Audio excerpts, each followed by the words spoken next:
Hello everyone, welcome back to my YouTube channel. आज की इस वीडियो में हम लोग क्लास 6 का चैप्टर 3 आरंभिक नगर इतिहास, ठीक है, इतिहास का चैप्टर 3 आरंभिक नगर देखने वाले हैं। तो सबसे पहले एक नंबर क्वेश्चन देखते हैं। रिक्त स्थानों यहाँ बोल रहा है कि रिक्त स्थानों की पूर्ति करें। तो एक नंबर क्वेश्चन यहाँ पर है, सॉरी, यहाँ पर एक नंबर क्वेश्चन है कि आदि मानव ने सर्वप्रथम डैश को पालतू बनाया था। तो कौन से जानवर को पालतू बनाया था? तो एक नंबर हम लोग का करेक्ट आंसर है ये जंगली कुत्ता को, ठीक है। आगे देखते हैं दूसरा नंबर क्वेश्चन। यहाँ पर लिखा हुआ है कि बुर्जोहोम में डैश में स्थित एक पूरा स्थल है। तो कौन सा स्थल है? बुर्जोहोम में कौन सा स्थल है?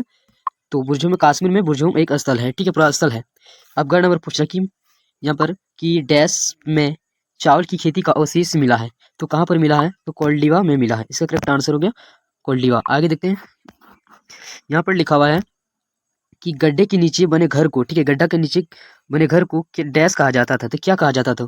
इसका करेक्ट आंसर हो जाएगा ग्रतवास कहा जाता था, ठीक है। आगे देखते हैं क्वेश्चन नंबर हुआ। यहाँ पर लिखा हुआ है कि सिंहभूम के लोटा पहाड़ पर डैश कालीन औजार मिली थी। तो सबसे पहले कौन सा काल में पहाड़ पर औजार मिली थी? तो मध्यपाषाण काल में ये लोग क्या करने सीख गया था? ये औजार बनाने के लिए सीख गया था, और चित्रकला भी, ठीक है। आगे देखते हैं क्वेश्चन नंबर। यहाँ पर लिखा हुआ है कि डैश संजय एवं सोन नाला के संगम पर स्थित है। तो बारडोही में स्थित है। कहाँ पर? बारडोही में, ठीक है। आगे देखते हैं क्वेश्चन नंबर 2, और ये सब्जेक्टिव क्वेश्चन है, ऑब्जेक्टिव हो गया था। यहाँ पर सही कथनों के आगे सही का एवं गलत कथन के आगे गलत का चिन्ह लगाइए, ठीक है। तो यहाँ पर हम लोग सबसे पहले देख लेते हैं एक नंबर क्वेश्चन की बोल रहा है कि आखेटक खाद्य संग्रह झुंड में रहा करते थे, ठीक है। तो ये क्या सही है कि गलत है? हाँ, ये सही है, क्योंकि आखेटक जो खाद्य संग्रह था आदि मानव वो झुंड में रहा करते थे, अकेला नहीं रहा करते थे, ठीक है। आगे देखते हैं क्वेश्चन। यहाँ पर कृषि की शुरुआत पूरा पाषाण काल में हुई थी। ये गलत है, ये नव पाषाण काल में खेती की शुरुआत की गई थी, ठीक है। आगे देखते हैं क्वेश्चन। यहाँ पर लिखा हुआ है कि चिरांद बिहार में स्थित एक पुरास्थल है। हाँ, ये चिरांद में एक बिहार में एक पुरास्थल है। आगे देखते हैं क्वेश्चन नंबर घ। यहाँ पर सिंपल क्वेश्चन बोल रहा है कि मेहरगढ़ में 4 या अधिक कमरों के घर का अवशेष मिला है। हाँ, मिला। मेहरगढ़ में 4 से भी ज्यादा, बहुत सारा मेहरगढ़ में कमरों अधिक कमरे मिला है, कमरों का अवशेष मिला है, ठीक है। आगे देखते हैं क्वेश्चन नंबर कि यहाँ पर लिखा हुआ है कि किसान एक स्थान पर क्यों रहा करते थे। तो सिंपल सा आंसर है कि कालांतर में लोग बीजों को एकत्र कर वर्षा के दिनों में अपने गुफाओं घरों के समीप बुआई कर उचित देखभाल करना शुरू की, ठीक है। कब? जब बीज को एकत्रित करके, ताकि वे पौधे बढ़ सके और उनके बीच पक सके, ठीक है। इसी प्रकार यहाँ पर लिखा हुआ है, इसी प्रकार वे धीरे धीरे किसान बने। कृषि की शुरुआत से उनके जीवन में बड़ा बदलाव आया। तो हम जानते हैं कि बीज बोने से फसल तैयार होने तक में वक्त लगता है। तो जो बीज उन लोगों ने बोया था तो उसने धैर्य रखा, और उसके देखते हैं कि उसमें बहुत सारा कुछ बदलाव आया, तो उसकी उचित देखभाल करनी पड़ती है। यहाँ पर लिखा हुआ है कि यही कारण है कि वे अब एक ही स्थान पर रहने लगे, ठीक है। तो एक ही आदमी नहीं ना कर सकता है ये, जो बोएगा तो वो एक ही स्थान में नहीं रह सकेगा अकेला, इसलिए वो लोग एक साथ और झुंड में रहा करते थे। आगे देखते हैं क्वेश्चन क्वेश्चन नंबर। यहाँ पर लिखा हुआ कि पशुपालन से आदि मानव को क्या लाभ हुए। सिंपल सा फंडा है, और यहाँ पर हम आंसर भी देख रहे हैं, ठीक है, कि यहाँ पर आदि मानव सबसे पहले जंगली कुत्ता को पालतू बनाया गया, ठीक है, होगा। धीरे धीरे वे गाय बैल भेड़ बकरी एवं सुअर आदि का पालन करने लगे, ठीक है। ये एक काल्पनिक है। अब वे पशुपालक कहलाने लगे। पशुपालन का उसके जीवन, ठीक है, में बड़ा प्रभाव पड़ा। भोजन के रूप में वे जानवरों से दूध मांस प्राप्त कर सकते थे। तो जानवर से हम लोग भली भांति जानते हैं कि दूध मांस प्राप्त कर सकते हैं। इसी प्रकार जानवर उनके लिए चलते फिरते भोजन के एक भंडार बन गए थे। वे लोग जो मांस जो खाता था वही कच्चा ही खाता था, ठीक है। तो ब्रजोहोम से प्राप्त कब्र में पालतू कुत्ते को मालिक के साथ दफनाए जाने का साक्ष्य मिला है। बट क्यों मिला है? क्योंकि जब मालिक मर जाता था तो कुत्तों को भी मार के मालिक के साथ दफनाया जाता था, ठीक है।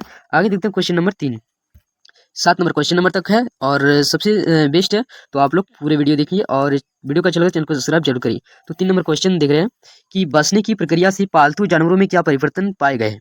तो बचने की प्रक्रिया में पालतू जानवरों में निम्नलिखित परिवर्तन पाए गए हैं, ठीक है। सबसे सिंपल सा आंसर इस प्रकार से लिखना है, ठीक है। तो हम थोड़ा सा बड़ा लिखते हैं, आप लोग थोड़ा सा छोटा छोटा करके लिख सकते हैं, ठीक है। तो लोगों के द्वारा एक जगह रहकर पौधों को उगाने एवं जानवरों की देखभाल करने को बचने की प्रक्रिया कहा जाता है। इस हेतु उगाए गए पौधे एवं पाले गए जानवर जंगली जानवर पौधे और जानवरों से भिन्न होते थे। ठीक। आगे देखते हैं, यहाँ पर लिखा हुआ है कि पालतू जानवर के दांत, जबड़े एवं सींग उसके जंगली नस्ल से छोटे होते थे और बचने की प्रक्रिया 12,000 वर्ष पहले शुरू हुई थी, जो आज भी जारी है। ठीक है, तो आप लोगों का क्वेश्चन यहीं तक रहने देते हैं। ठीक है, तो वो कैसे पता करते थे, यहाँ पर हम सिंपल सा आंसर दिए हैं। प्रतात्वित सर्वप्रथम चिन्हित क्षेत्र का खनन करवाते हैं तथा प्राप्त सामग्रियों का अध्ययन कर बताते हैं। सामग्री का मतलब होता है कि वहाँ जो खोज होता है, मतलब खुदाई होता है, उससे जो साक्ष्य मिलता है, ठीक है, जो साक्ष्य मिलता है उसी से उसको पता चलता है कि हाँ ये काम वहां से हुआ था। ठीक है, कि यह स्थान किस काल का था तथा उसके लोगों का जीवन कैसे रहा होगा।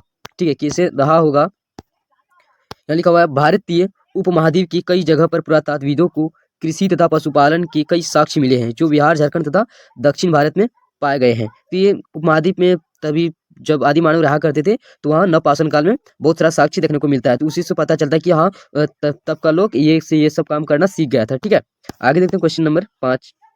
यहाँ पर लिखा हुआ है कि बान घाट से नवपाषाण कालीन कौन कौन से औजार प्राप्त हुए हैं। तो बान घाट से जो कोई एक राज्य या जिला का कोई नाम होगा, अभी तो दूसरा नाम बदल दिया है उसको तोड़ के। ठीक है, तो वहां से क्या क्या प्राप्त हुआ है। ठीक है, तो आपका बुक में लिखा हुआ होगा। ठीक है, तो यहाँ पर देख लेते हैं क्या क्या प्राप्त हुआ। तो यहाँ पर सिंपल सा आंसर दिए हैं कि बोलगारा के निकट बान घाट से नवपाषाण काल की 5 प्रस्तुर कुल्हाड़ियां, 4 बलि प्रस्तर, 1 प्रस्तर की थापी और काले रंग की मृदभांड के टुकड़े प्राप्त हुए हैं। तो वहाँ ये सब साक्ष्य वहाँ पर मिला है। तो इसकी मतलब कुल्हाड़ी वहाँ पर मिला था, तो वो लोग समझ चुका था कि आग, मतलब जब कुल्हाड़ी मिल गया तो वहाँ से कुछ काटने वाटने की जगह भी मिल गया होगा, जैसे कि लकड़ी को काटना, आग लगाना या कुछ बनाना। ठीक है, भोजन बनाना, तो ये कुल्हाड़ी से काटकर यानी लकड़ी को काटकर ये बनाया करते थे। और 4 वाले प्रस्तुर, 1 प्रस्तुर की थापी और काले रंग के मृदभांड। लोग तब की रंग करना भी जानते थे। और मृदभांड का मतलब होता है मटका यानी मनका, यानी कलश जैसे इस प्रकार से रहता है ना, उस प्रकार से कलश उसी को कहते हैं। तो उस समय लोग ये सब बनाना सीख लिया था। ठीक है, तो इसी से हम लोग का क्या मिलता है, प्रमाण मिलता है कि वो लोग तभी के लोग ये सब समन कर चुके थे। ठीक है, आगे देखते हैं क्वेश्चन नंबर। यहाँ पर लिखा हुआ है कि पूरा पाषाण काल के लोगों के जीवन एक नवपाषाण काल के लोगों के जीवन में क्या भिन्नता मिलती है। ठीक है, तो सिंपल सा क्वेश्चन को पहले समझ लो, उसके बाद आंसर देना है। ठीक है, तो सबसे पहले लिखना है कि पूरा पाषाण कालीन जीवन जीवन लोग धूप, वर्षा और ठंडक तथा जंगली जानवरों से बचने के लिए गुफाओं में तथा कंदराओं में रहते थे। आप देखो, तभी के समय में घर नहीं हुआ करता था। ठीक है, वो घर क्या होता है वो लोग नहीं जानता था। तो वे लोग जो धूप हो पूरा मतलब धूप होगा गर्मी के दिन में, वर्षा होगा या ठंडक होगा, तो वे लोग कहाँ रहेंगे, वो भी तो एक मानव है, तो वे लोग रहेंगे कहाँ। और जंगली भी जानवर पहले बहुत हुआ करते थे। ठीक है, तो इससे बचने के लिए एक गुफा उसको मिलता था, तो गुफाओं का नाम है कंदरा में रहते थे। गुफाओं तथा कंदराओं में रहते थे वो। इससे बचने के लिए क्या करते थे, गुफाओं में रहा करते थे। अब जिन स्थानों पर मानव रहते थे, उन स्थानों पर अनेक प्रकार के औजार जैसे पत्थर की कुल्हाड़ी तथा भाले के अवशेष मिले हैं।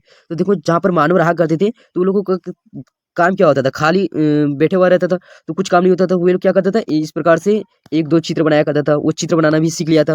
और कुल्हाड़ी तथा भाले का अवशेष भी मिला है। भोजन की खोज, अब देखो भोजन की खोज यहाँ पर है, वे अपने भोजन की खोज में भटकते रहते थे। वो जो मानव रहता था, वो एक साथ रहता था, लेकिन एक जगह पर नहीं रहता था।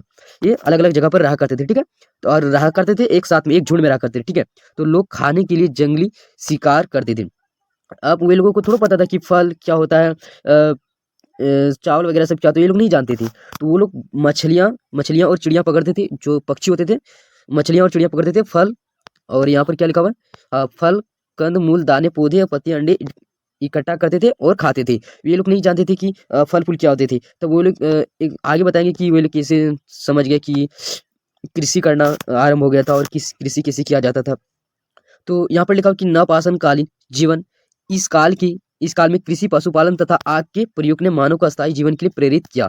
ठीक है, अब देखो, वे लोग समझ चुका था कि नवपाषाण कालीन क्या होता है। ठीक है, नवपाषाण कालीन का मतलब होता है कि जो कि पहले आया था कि पुरापाषाण काल। ठीक है, एक आया था पहले पुरापाषाण काल, उसके बाद मध्यपाषाण काल, उसके बाद नवपाषाण काल। इसको ही हम लोग ताम्रपाषाण काल कहते हैं। ठीक है, तो इस काल में कृषि, पशुपालन तथा आग के प्रयोग ने मानव को अस्थायी जीवन के लिए प्रेरित किया होगा। और वे जगह जगह पर बनाकर रहने लगे। उनके घर पारे मिट्टी के बने होते थे। देखो, ये काल्पनिक है। ठीक है, ये जो विद्वान होते थे, वो इसने इस प्रकार से बताया है कि इस प्रकार से हुआ होगा। ठीक है, ये पूरा कंफर्म नहीं हुआ है। ठीक है, इसी प्रकार से आंसर लिखिएगा तो सही होगा। ठीक है, बना बना के लिखने से सही होगा, क्योंकि वे लोग भी कंफर्म नहीं कर पाया कि ये सही है कि नहीं। इस प्रकार से वो लिख दिया होगा कि ऐसे ऐसे होना चाहिए, होगा। ठीक है, कई जगहों से पत्थर के औजार जैसे प्रस्तुर, कुल्हाड़ी, वेधा, खुर्ची आदि औजार मिले हैं, लेकिन ये औजार पूरा पाषाण काल की तुलना में अच्छे एवं तेज है। जब देखो पूरा पाषाण काल में अच्छा से मतलब थोड़ा धीरे-धीरे करके नहीं जा पूरा अच्छा से बना लिया था, और मध्य पाषाण काल में जो औजार मिले थे वो उतना अच्छा से नहीं, वो